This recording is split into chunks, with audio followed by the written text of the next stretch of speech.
Hello friends, welcome to programming door. माझं नाव आहे अमित बोरकर आणि आजच्या या ट्युटोरियलमध्ये आपण पायथन फंक्शन्स म्हणजे काय ते बघणार आहोत. So what do you mean by Python functions? So function exactly काय असतं? The function is a reusable piece of code. Code म्हणजे काय? प्रोग्राम. मग प्रोग्राममध्ये आपण काय करतो की program is nothing but a collection of instructions. बरोबर आहे का नाही? आपण खूप सारे इन्स्ट्रक्शन्स लिहितो एका प्रोग्राममध्ये. तर त्यातले काही इन्स्ट्रक्शन्स आपण एकत्र करून त्याला एक नाव देतो. ओके, त्याला आपण फंक्शन असं म्हणतो. आणि हे आपण असं का करतो? कारण आपल्याला वारंवार ती गोष्ट करायची असते.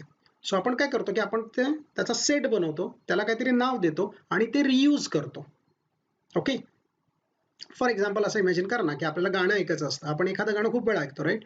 मग ते गाणं आपण डाउनलोड करून ठेवलेलं असतं. So that song is nothing but your function. मग तुम्ही सारखं ते प्ले केलं की तेच गाणं प्ले होतं. येते का लक्षात? So this way you can create a function. Okay, examples बघितल्यावर तुमच्या लक्षात येईल. Typically we create a function for a commonly required task. Let's say आपल्याला काहीतरी एक टास्क करायचं आहे कंटिन्युअस. जसं की आता तुम्ही व्हॉट्सअप तुम्हाला सगळ्यांना माहिती आहे, राईट? सो व्हॉट्सअपचा बॅकअप घेता येतो इंटरनेटवर, बरोबर? मग एक फंक्शन लिहायचं की ज्याला नाव द्यायचं क्रिएट बॅकअप नावाचं, आणि त्याच्यामध्ये सगळ्यात तो प्रोग्राम लिहायचा किंवा पीस ऑफ कोड असणार आहे की जो ॲक्च्युअल बॅकअप घेईल आणि ते फंक्शन ठराविक वेळेला कॉल करायचं. म्हणजे त्या फंक्शनचं काम काय? फक्त तर बॅकअप घेणे. So we typically create a function for a commonly required task. Of course आपण एकदा असं फंक्शन लिहिलं की we can call such function multiple times. आपल्याला ते फंक्शन खूप वेळा कॉल करता येतं, म्हणजेच आपण त्याचा रियूज करू शकतो. वन ऑफ द बेनिफिट्स आहे की उद्या त्याच्यात काही चेंजेस करायची वेळ आली, सपोज तुम्हाला फंक्शनमध्ये काही मॉडिफिकेशन करायचं आहे, तर तुम्हाला ते एकाच ठिकाणी करायला लागतं.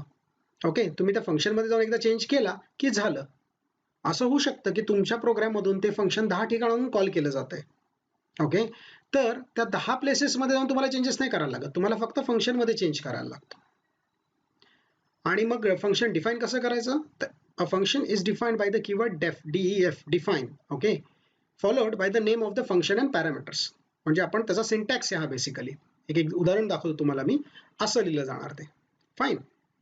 सो इथे बघितलं तर वरती दोन आहेत त्या कॉमेंट्स आहेत आणि इथे लिहिलं आहे डेफ. So define this is the name of the function, जे की आहे डेमो. आणि त्याला ब्रॅकेटमध्ये काहीतरी एक पॅरामीटर येतं एस नावाचं, आणि आतमध्ये आल्यावर काय करतोय आपण? तर प्रिंट एस करतोय. आणि कोलन नंतर बघा, कोलन नंतर नेक्स्ट साईडला एक टॅब पडतोय मध्ये. हा आपला सिंटॅक्स आहे पायथॉनचा, तुम्हाला माहिती आहे, आता आपण बघितलं आतापर्यंत. Fine. So this is how you define a function. So how do create a function? Let us check that out की फंक्शन कसं लिहायचं. सो हिअर इथे एक फाईल बनवली मी demo.py नावाची, आणि इकडे आपला पायथनचा शेल आहे जिथे आपल्याला प्रोग्राम रन झाला की आउटपुट दिसेल. सो फंक्शन डिफाईन कसं करतात? We will say def, that is define demo S. Okay, S is nothing but an argument. तुम्हाला मी सांगतो की ते काय असतं. आणि इथं आल्यावर मी म्हणतो print S. Fine. So this is how you define a function. Defining my first function असं आपण म्हणतो इथं. ओके, सो इथे आपण आता आपलं फर्स्ट फंक्शन लिहिलेलं आहे. सिंटॅक्स काय होता? Def, this is the name of the function, ज्याचं नाव आहे डेमो. थोडक्यात इथे त्याला एक पॅरामीटर येत आहे, म्हणजे काहीतरी व्हेरिएबल पास होते आणि ते व्हेरिएबल ते फंक्शन प्रिंट करत आहे. आता फंक्शन नुसतं लिहून उपयोग नाही, तर ते आपल्याला यूज पण करता आलं पाहिजे, करेक्ट? सो त्याला आपण म्हणतो कॉलिंग अ फंक्शन. सो आता आपण बघू की ते फंक्शन कॉल कसं करणार आहे मी. सो इथे मी त्याला कॉल करणार आहे आणि मी त्याला काहीतरी व्हेरिएबलमध्ये काहीतरी व्हॅल्यू पास करतो. Let's say hello. फाईन. लक्षात घ्या की कॉल जो आहे तो फर्स्ट कॉलम पासूनच सुरू होत आहे. So this is my function, this is the call to that function. आणि आता मी याला रन केलं की आपल्याला इथे तो आउटपुट दाखवेल. तर मी दुसराच हे ओपन केलेला आहे. ठीक आहे, काय हरकत नाही. लेट मी जस्ट रिसाइज दिस, म्हणजे आपल्याला साईड बाय साईड दोन गोष्टी बघता येतील. काय? Okay, fine. सो हॅलो असं त्यांनी प्रिंट केलं. लेट्स से मला इथे अजून एक फंक्शन लिहायचं होतं, डेफ. लेट्स से प्रिंट मेसेज नावाचं, ज्याला मी काहीच पाठवत नाही. आणि इथं एक मेसेज प्रिंट करतो की हॅलो वर्ल्ड. आता मला हे फंक्शन कॉल करायचं असेल, मग हे फंक्शन मी कसं कॉल करणार आहे? तर मी इथं म्हणणार आहे print message. Fine, will run this.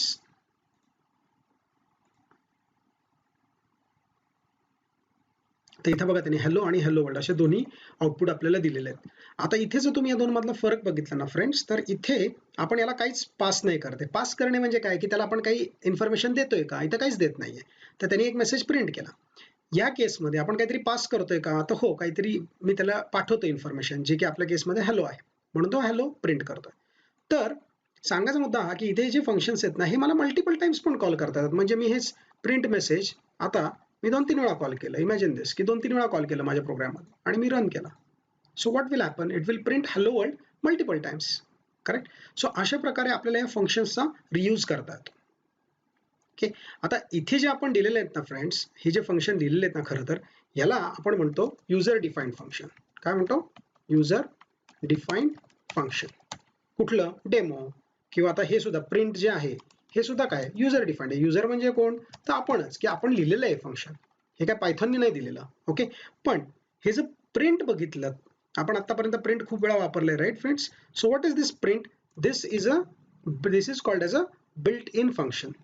Built in function म्हणजे हे सुद्धा एक फंक्शनच आहे, पण ते आपण नाही लिहिलेलं, ते आपल्याला पायथॉनने दिलेलं आहे. सो आपण फक्त ते यूज करतो. अशा फंक्शन्सला म्हटलं जातं बिल्ट इन फंक्शन्स. आणि जे फंक्शन्स आपण लिहितो त्याला काय म्हटलं जातं? त्याला म्हटलं जातं युजर डिफाईन्ड फंक्शन्स. ओके. मग फंक्शन पॅरामीटर्स किंवा फंक्शन आर्ग्युमेंट्स म्हणजे काय ते आपण थोडक्यात बघूयात. सो इथे मी काय करतो, हे थोडंसं क्लीनअप करून टाकतो आणि एक नवीन फंक्शन डिफाईन करूयात आपण. सो आपण म्हणूयात की लेट से आपण नाव आता देऊयात त्याला काहीतरी आणि प्रिंट एन स्टार एन असं करूयात. म्हणजे आपण स्क्वेअर प्रिंट करतोय. ओके. किंवा मी याला जरा बेटर नाव देतो, मी याला म्हणतो स्क्वेअर.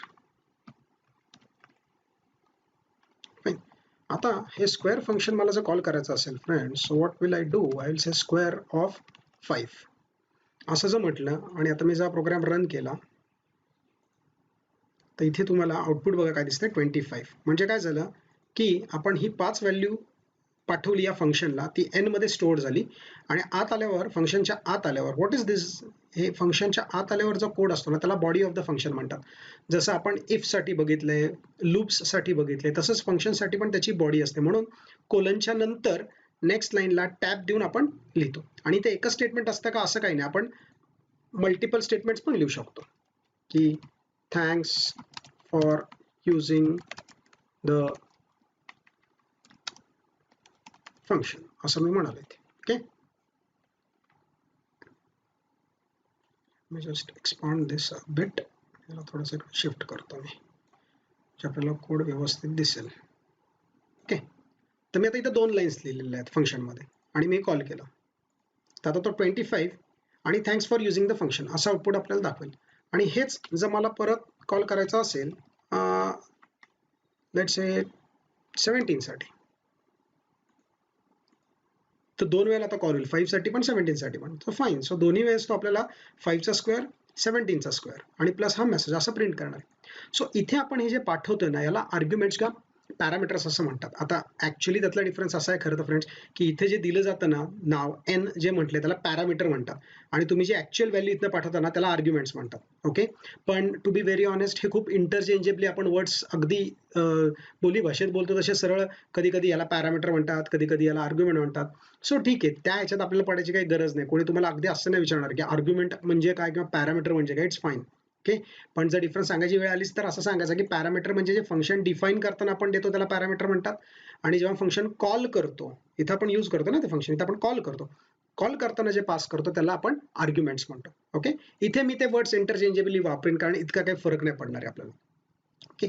आता मग इथे असताना असं काही आहे का की मला एकच आर्ग्युमेंट पास करता येतं? तर नाही, असं काही नाही, आपल्याला मल्टिपल आर्ग्युमेंट्स पास करता येतात. फाईन. म्हणजे मी इथे एक फंक्शन लिहिलं एक नवीन डेमो आणि त्याला काहीतरी ए असं पास केलंय. ओके.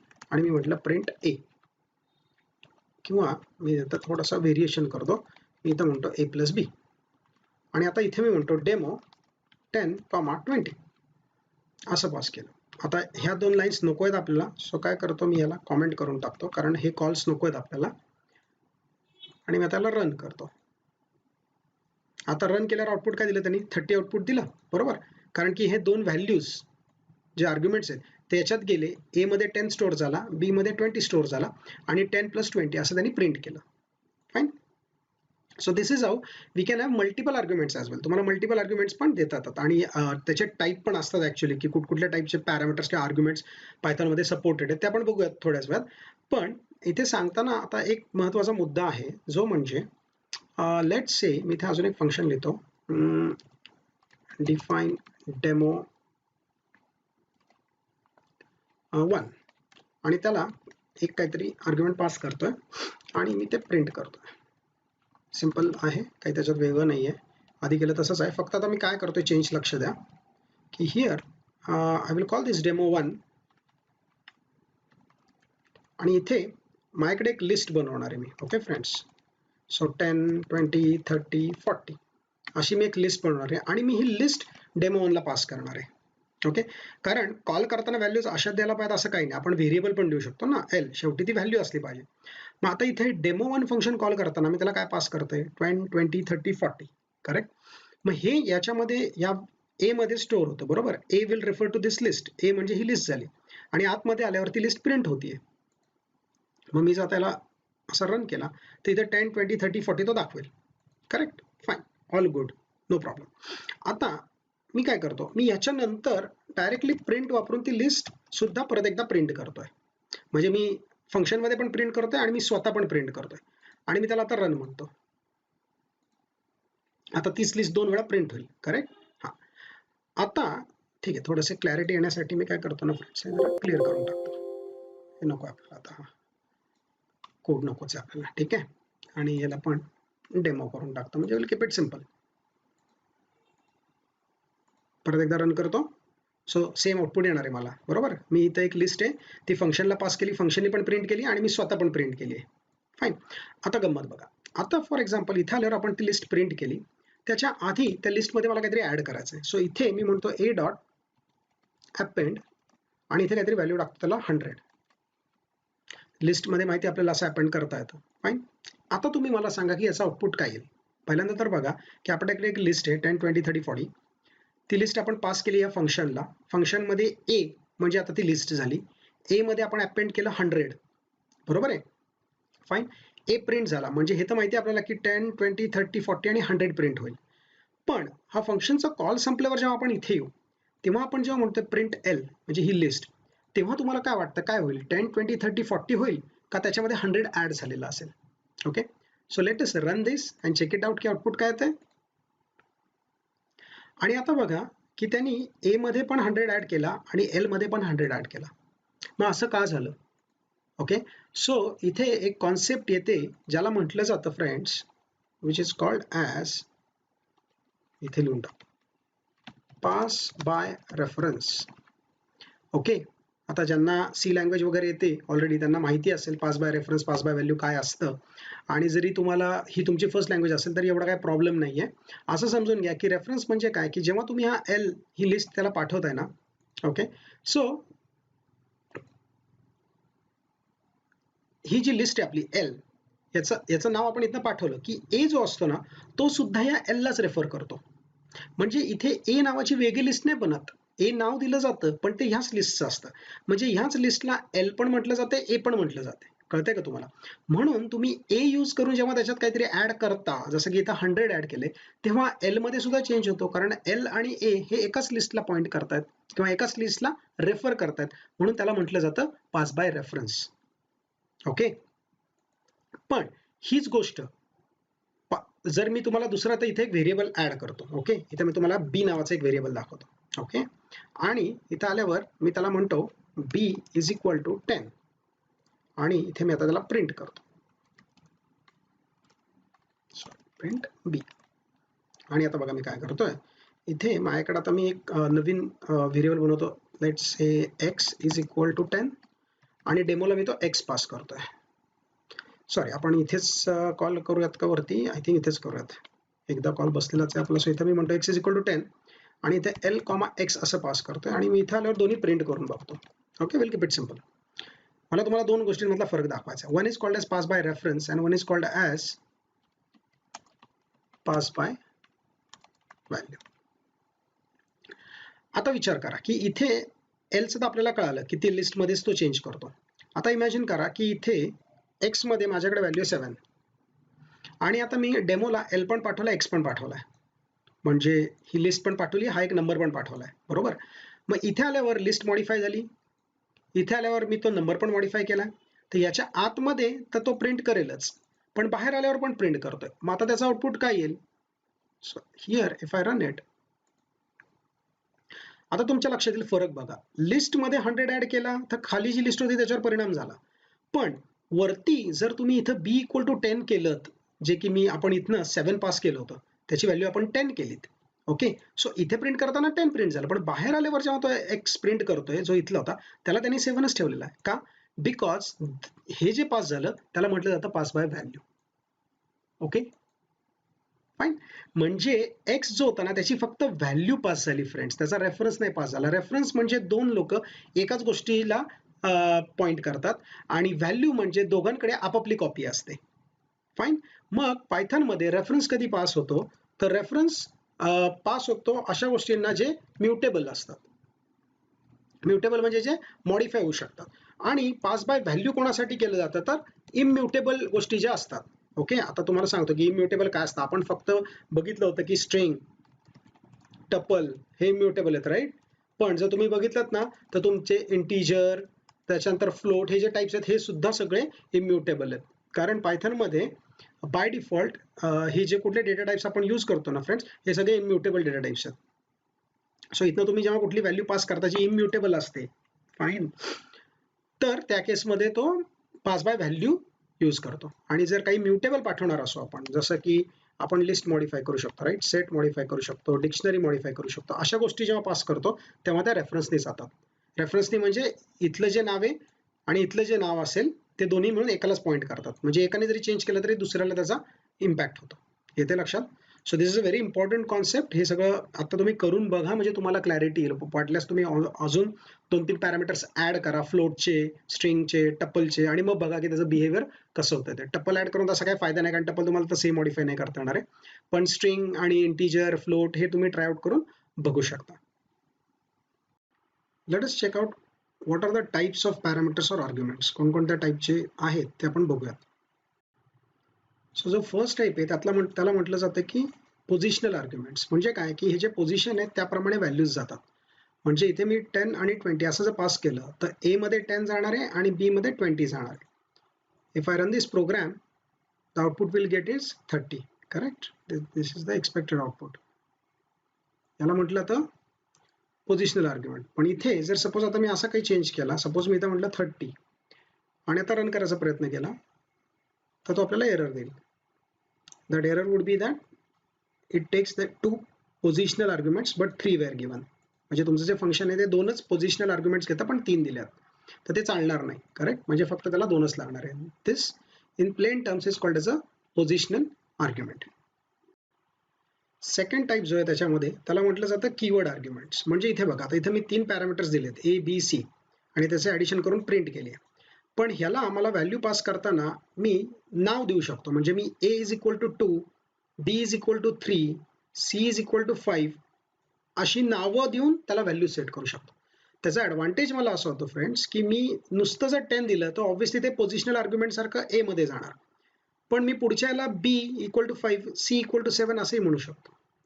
त्याचा ॲडव्हान्टेज असा होतो की आपल्याला पोझिशन्स चेंज पण करता येतात. करेक्ट, इथे बघा ना काय केलंय मी, इथे 10 म्हटलंय, बरोबर, इथे सेकंडला सी इक्वल टू 9 म्हटलंय. म्हणजे ही व्हॅल्यू बी मध्ये जाईल असं तुम्हाला वाटतं का? नाही, मी तर सांगितलंय ना सी, म्हणजे हे कीवर्ड बेस्ड आहेत. हा जो इथलं जे नाव आहे पॅरामीटरचं ते मी इथं सांगतोय की मला सी मध्ये 9 पाहिजे आणि बी मध्ये 4 पाहिजे.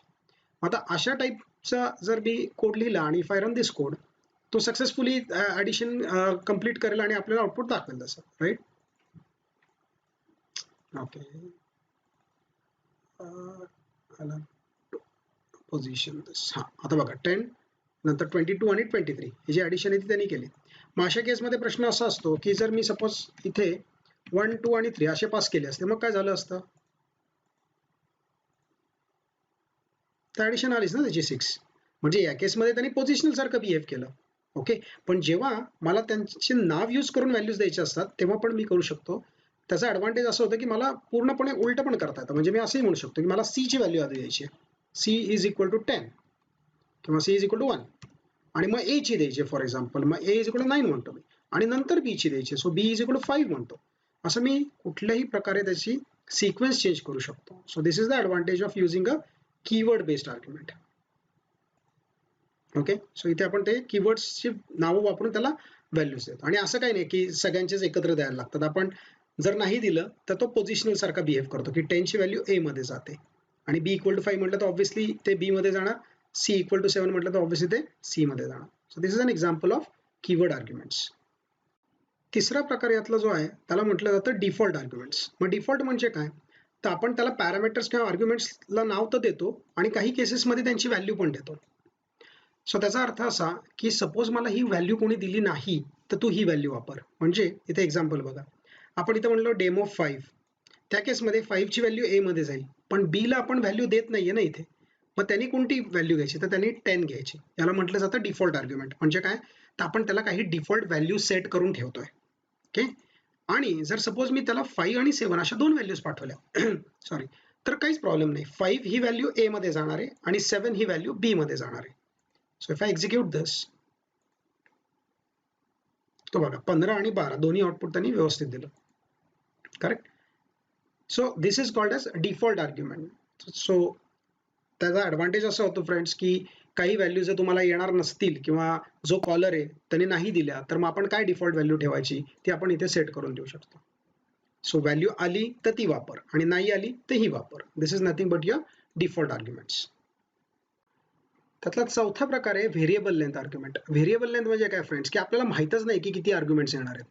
2 पण येऊ शकतात, 20 पण येऊ शकतात. मग त्या केसमध्ये आपण फंक्शन कसं लिहिणार, तर आपण लिहिणार define let's say where demo आणि इथे याला स्टार वापरतो आपण. जे काय नाव आहे ना ए, त्याला आपण स्टार देतो. स्टारचा अर्थ होतो मल्टिपल, की याच्यात मल्टिपल आर्ग्युमेंट्स मला येऊ शकतात. तिथे आत आल्यावर आपण त्या प्रिंट करतोय आणि त्याचा टाईप पण प्रिंट करतोय. तर बेसिकली हे कसं वर्क होतं, जेव्हा तुम्ही हे फंक्शन कॉल करता आणि तुम्ही त्याला काहीतरी आर्ग्युमेंट्स पास करता, तर तो इंटरनली या सगळ्यांचा एक टप्पल बनवतो. म्हणून इथं लिहिलंय बघा मी की पॅरामीटर इज रेड एज टप्पल. म्हणजे हे 1 2 3 जे आहे ना त्याचा टप्पल बनवतो आणि ते ए मध्ये स्टोअर करतो. म्हणजे A is a tuple which will contain 1 2 3. Fine. मग तुम्ही अशा व्हॅल्यूज पाठवल्या तर काय, की पहिली स्ट्रिंग आहे, नंतर फ्लोट आहे, नंतर इंटिजर आहे, काहीच प्रॉब्लेम नाही. तर या 3चा टप्पल बनवेल तो. ओके. द ॲडव्हान्टेज इज जेव्हा आपण स्टार वापरतो ना तेव्हा आपल्याला रिस्ट्रिक्शन येत नाही, तुम्ही कितीही आर्ग्युमेंट्स पास करू शकता. Okay, so let me run this आणि आउटपुट जर याचा बघितला तर आउटपुटमध्ये बघा आपल्याला त्याने 1 2 3 दाखवले, क्लास काय म्हटलंय टप्पल. पुढच्या कॉलला त्याने अमित 77.75 आणि 10 घेतले, परत क्लास काय म्हटलंय टप्पल. फाईन. सो इथे आपण किती आर्ग्युमेंट्स पास करू शकतो. आता जर मी त्याला पासच नाही केले आर्ग्युमेंट आणि रन केलं, त्या केसमध्ये काय आउटपुट येते बघूयात. आता काहीच पास नाही केलं तर त्यांनी एम्प्टी टप्पल बनवलं. येते का लक्षात. So that's the reason this is called as a variable length argument. तुम्ही 0 किंवा जास्त किंवा एकापेक्षाही जास्त आर्ग्युमेंट्स देऊ शकता, 0ही देऊ शकता, काहीच प्रॉब्लेम नाही. सो ही फ्लेक्झिबिलिटी आपल्याला व्हेरिएबल लेंथमध्ये मिळते. ऑफकोर्स याचं एक व्हेरिएशन पण असतं जे की कीवर्ड आर्ग्युमेंट्स म्हणून असतं. ते पण आपण बघूयात की keyword arguments with variable length कसे यूज करतात. सो इथे एक फंक्शन लिहिलंय मी व्हॅर के डेमो किंवा कीवर्ड आर्ग्युमेंट्सचा डेमो, ज्याला स्टारच्या ऐवजी आपण स्टार स्टार लावलंय. So star star stands for okay keyword arguments. Star होतं ते फक्त व्हेरिएबलसाठी होतं आणि स्टार स्टार इज व्हेरिएबलच पण कीवर्ड बेस्ड. म्हणजे काय, की तुम्ही आता हे फंक्शन कॉल करत असताना तुम्ही A equal to 10, B equal to 20, C equal to 30 असं म्हणणार. हे काय असतं, याला कीवर्ड्स म्हणतो ना आपण ऑलरेडी एक एक्झाम्पल बघितलेलं आहे. मग या केसमध्ये जेव्हा असे पॅरामीटर्स येतात तेव्हा त्याला तो इंटरनली कशामध्ये कन्वर्ट करतो, तर the parameter is red as a dictionary. तो त्याचा की व्हॅल्यू पेअर बनवतो. म्हणजे याला की पकडणार तो आणि याला व्हॅल्यू पकडणार. ओके. या केसमध्ये दुसरा एक कॉल बघा. या कॉलमध्ये मी A equal to 10, B equal to 20 आणि सी इक्वल टू ला अख्खीची अख्खी लिस्ट पास केली. काहीच प्रॉब्लेम नाहीये. असं तर आपण करू शकतो पायथॉनमध्ये. Okay. So if I run this code, तर इथे बघा त्यांनी काय केलंय की एक डिक्शनरी बनवली आणि डिक्शनरीमध्ये की ए आहे त्याची व्हॅल्यू आहे 10, नंतरची की बी आहे त्याची व्हॅल्यू आहे 20. ओके. आता हे इंटरनली आत गेल्यावर त्या डिक्शनरीवर ऍक्सेस कसं करायचं हे मी इथं सांगायची गरज नाही, कारण डिक्शनरीच्या ट्युटोरियलमध्ये आपण बघितलंय की आपण लूप कसं लिहू शकतो किंवा ऍक्सेस कसं करू शकतो. That's a different thing. इथे आपण फक्त कुठल्या टाईपचे आर्ग्युमेंट्स असतात ते बघ. So I hope this is clear. What will happen if I do this where K demo empty, जसं आपण व्हेरिएबल आर्ग्युमेंटसाठी केलं तसं आपण व्हेरिएबल कीवर्ड आर्ग्युमेंटसाठी बघूयात. मग त्या केसमध्ये तो काय करतो, तर तो एम्प्टी डिक्शनरी बनवतो. Fine. So these are the various types of parameters or arguments that we can have in Python. Scope of variables काय असतं ते आपण बघूयात. आता इथे मी एक फंक्शन दिलंय डेमो. त्याच्या आधी मी एक व्हेरिएबल डिक्लेअर केलं आहे ए, त्याला व्हॅल्यू दिली आहे 10. त्याच्यानंतर डेमोच्या आतमध्ये आल्यावर मी म्हटलंय ए इज इक्वल टू 7 प्रिंट ए, आणि फंक्शनच्या नंतर सुद्धा प्रिंट ए केलंय. आता जर मी हे रन केला प्रोग्राम, तर let see what is the output we are getting the output as 7 and 10, correct. So इथे जर तुम्ही बघितलं तर फंक्शन कॉल झालं, तो इथे आला फंक्शनमध्ये, त्यांनी ए इज इक्वल टू 7 प्रिंट केलं, ए इज इक्वल टू 7 सेट केलं आणि प्रिंट केलं. सो 7 आलं. पण बाहेर आल्यावर जेव्हा तो एची व्हॅल्यू प्रिंट करतो फ्रेंड्स, तेव्हा ती 10च आहे. याचा अर्थ हे तर क्लिअर आहे तुम्हाला की हा ए आणि हा ए हे वेगळे झाले, correct. So this A that you see outside is called as a global variable, आणि this A is equal to 7 जो आतमध्ये डिफाईन झालाय त्याला म्हटलं जातं लोकल व्हेरिएबल. म्हणजे कुठल्याही फंक्शनच्या आतमध्ये जे पॅरामीटर्स किंवा व्हेरिएबल्स डिक्लेअर केले जातात त्याला लोकल व्हेरिएबल्स म्हणतात, आणि फंक्शनच्या बाहेर जे असतात त्याला ग्लोबल व्हेरिएबल्स म्हणतात. म्हणून या केसमध्ये हे दोन्ही वेगळे आहेत. त्यामुळे इथे आपण प्रिंट ए केलं की 7 येणार आहे, किंवा याची व्हॅल्यू जरी आपण मॉडिफाय केली परत याच्यानंतर तरी सुद्धा या ए वर परिणाम होणार नाही, कारण की हे वेगळं व्हेरिएबल, हे ग्लोबल व्हेरिएबल, हे लोकल व्हेरिएबल आहे. हा, पण असं असू शकतं की तुम्हाला हे वाला जो आहे ए हा यूज करायचा होता या फंक्शनमध्ये, ना की लोकल व्हेरिएबल. मग त्या केसमध्ये आपण काय करू शकतो फ्रेंड्स, तर आपण एक कीवर्ड वापरू शकतो ग्लोबल, की मला ग्लोबल ए वापरायचा आहे. फाईन. सो इथे फंक्शनच्या आत आल्यावर मी म्हणतो global A. So I want to use the global A. Globally जो डिक्लेअर्ड आहे म्हणजे ग्लोबल व्हेरिएबल ए, ते मला यूज करायचं आहे असं मी सांगतो इथे. आणि मग जेव्हा मी म्हणतो A equal to 7, now this is no more a local variable, correct. म्हणजे हे काढूनच टाकतो मी, this is no more a local variable, कारण की आपण सांगितलं ना की मला ग्लोबल वाला वापरायचं आहे, नवीन नको बनवूस ए. आता त्या केसमध्ये जर मी इक्वल टू 7 केला तर 7 प्रिंट होईल, आणि बाहेर आल्यावर जर मी तो परत प्रिंट करायचा प्रयत्न केला तर तो 7च प्रिंट झाला पाहिजे, कारण की आपण जो ग्लोबल होता त्याला चेंज करून टाकलाय. म्हणजे दोन वेगवेगळे ए नव्हते, एकच ए होता. मग आता मी जर रन केला तर 7 आणि 7 आउटपुट येणार मला, का? कारण की आपण हा वालाच इथे रेफर केला आणि त्याला मॉडिफाय केलं. सो हा डिफरन्स असतो ग्लोबल व्हेरिएबल आणि लोकल व्हेरिएबल मधला. आता आपण फंक्शनला पॅरामीटर कसे पास करायचे ते बघितलं, पण फंक्शन मधून आपल्याला काही रिझल्ट हवा असेल, म्हणजे if you want to get a return value from the function, ती कशी घ्यायची ते बघूयात.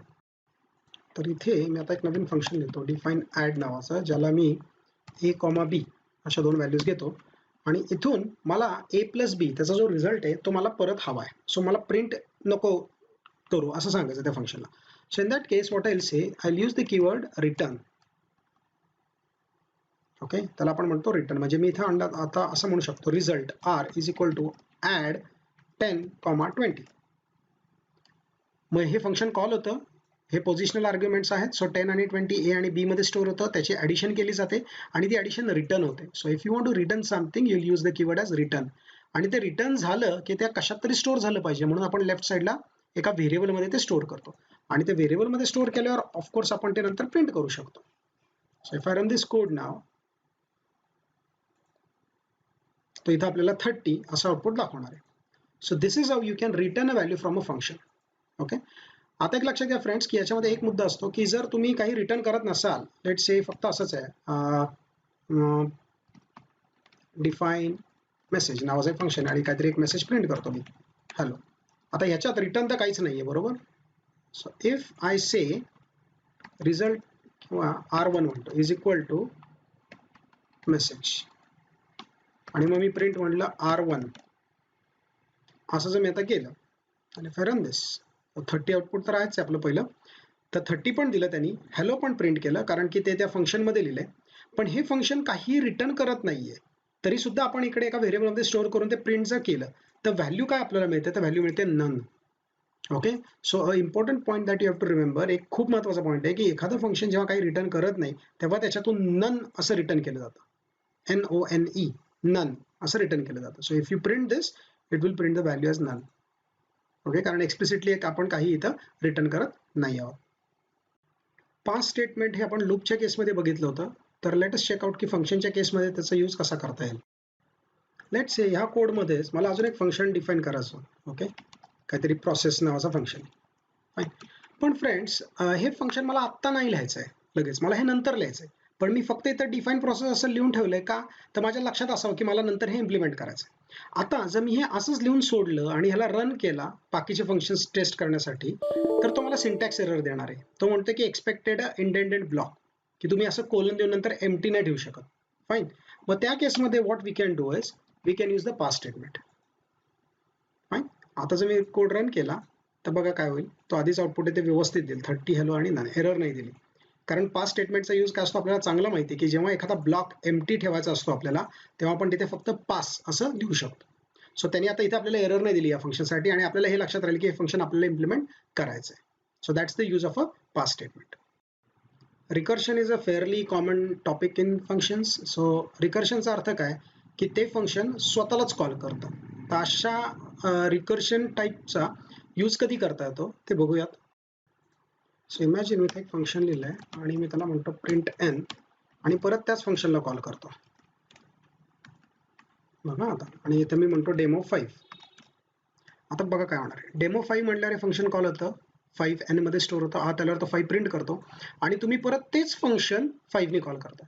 म्हणजे हे लूपमध्ये गेल्यासारखं होतं, स्वतःलाच कॉल करत बसायचं. पण रिकर्शन करताना खूप काळजी घ्यायला लागते आपल्याला, कारण अशा टाईपचा जो कोड तुम्ही लिहिलात ना, तर तो इन्फायनाईट लूपमध्ये जातो. म्हणजे मी तुम्हाला रन करून दाखवतो त्याचा आउटपुट कसं येईल. तो कंटिन्युअस 5 प्रिंट करत बसेल. इथं तुम्हाला दिसतं बघा स्क्रोल बार छोटा छोटा होत चाललाय. याचा अर्थ तो थांबलेला नाही, तो 5 प्रिंट करतोय इन्फायनाइटली. तो थांबणारच नाही आता, जोपर्यंत मी याच्यात जाऊन कंट्रोल सी करत नाही. ओके, इंटरप्ट टाकत नाही त्याच्यात. का? मग माझं काय चुकलं, तर मी इथनं फंक्शन कॉल केलं आणि त्या फंक्शनमधनं स्वतःच त्याला कॉल केलं. मग हे तर इन्फायनाइटली होत राहील. मग असं करताना आपल्याला ठराविक गोष्टींची काळजी घ्यायला लागते, की रिकर्शन आपल्याला कधी यूज करायचं असतं, जेव्हा आपल्याला त्या फंक्शनचाच रियूज करायचा असतो स्वतः त्या फंक्शनमधूनच कॉल करून. पण त्याला एक स्टॉपिंग कंडिशन पण लागते. फाईन, नाही तर ते कधीच थांबणार नाही ना.